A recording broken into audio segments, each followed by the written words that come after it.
أعوذ بالله من الشيطان الرجيم. سورة النساء مدنية. بسم الله الرحمن الرحيم. يا أيها الناس اتقوا ربكم الذي خلقكم من نفس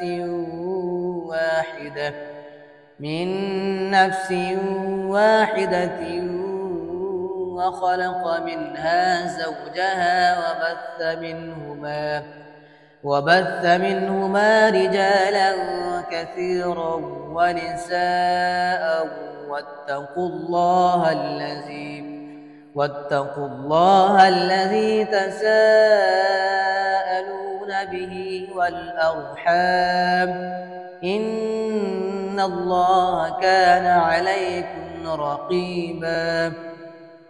وآتوا اليتامى أموالهم ولا تتبدلوا الخبيث بالطيب ولا تأكلوا أموالهم إلى أموالكم، إنه كان حوبا كبيرا. وإن خفتم ألا تقسطوا في اليتامى فانكحوا ما طاب لكم من النساء مثنى وثلاث ورباع، فإن خفتم ألا تعدلوا فواحدة أو ما ملكت أيمانكم، ذلك أدنى ألا تعولوا. وآتوا النساء صدقاتهن نحلة، فإن طبن لكم عن شيء منه نفسا فكلوه هنيئا مريئا. ولا تؤتوا السفهاء أموالكم التي جعل الله لكم قياما وارزقوهم فيها واكسوهم وقولوا لهم قولا معروفا.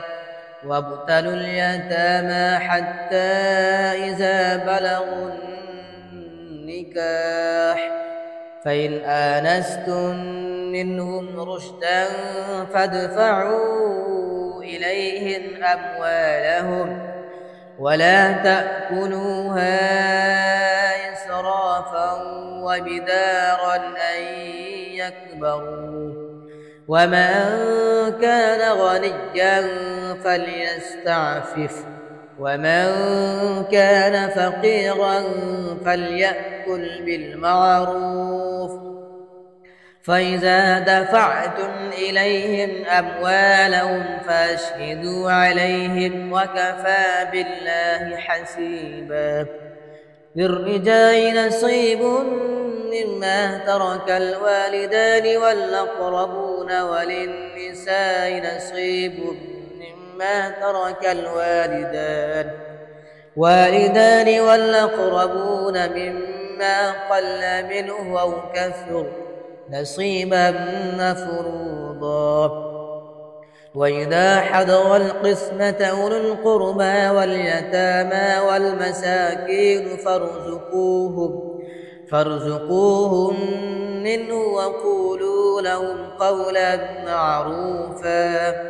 وليخشى الذين لو تركوا من خلفهم ذرية ضعافا خافوا عليهم فليتقوا الله وليقولوا قولا سديدا.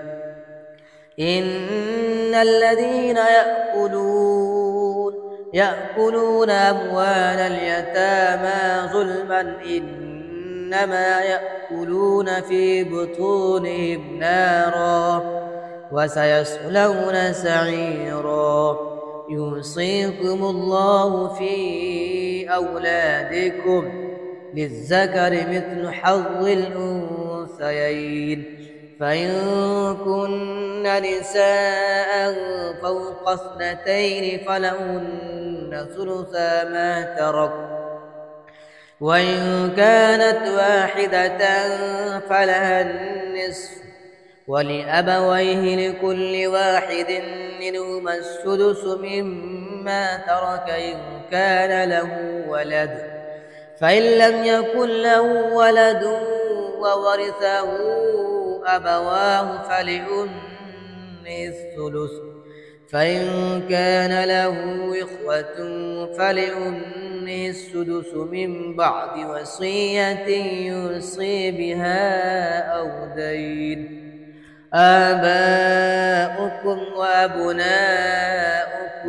لا تدرون أيهم أقرب لكم نفعا فريضة من الله إن الله كان عليما حكيما ولكم نصف ما ترك أزواجكم إن لم يكن لهن ولد فإن كان لهن ولد فلكم الربع مما تركن من بعد وصية يوصين بها أو دين ولهن الربع مما تركتم إن لم يكن لكم ولد فإن كان لكم ولد فلهن الثمن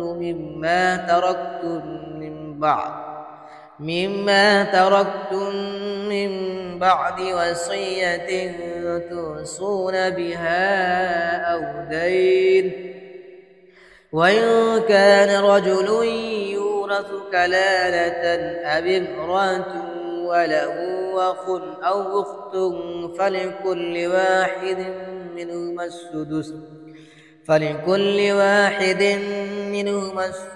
فإن كانوا أكثر من ذلك فهم شركاء في الثلث من بعد وصية يوصى بها أو دين غير مضار وصية من الله والله عليم حليم تلك حدود الله ومن يطع الله ورسوله يدخله جنات تجري من تحتها الأنهار خالدين فيها وذلك الفوز العظيم ومن يعص الله ورسوله ويتعد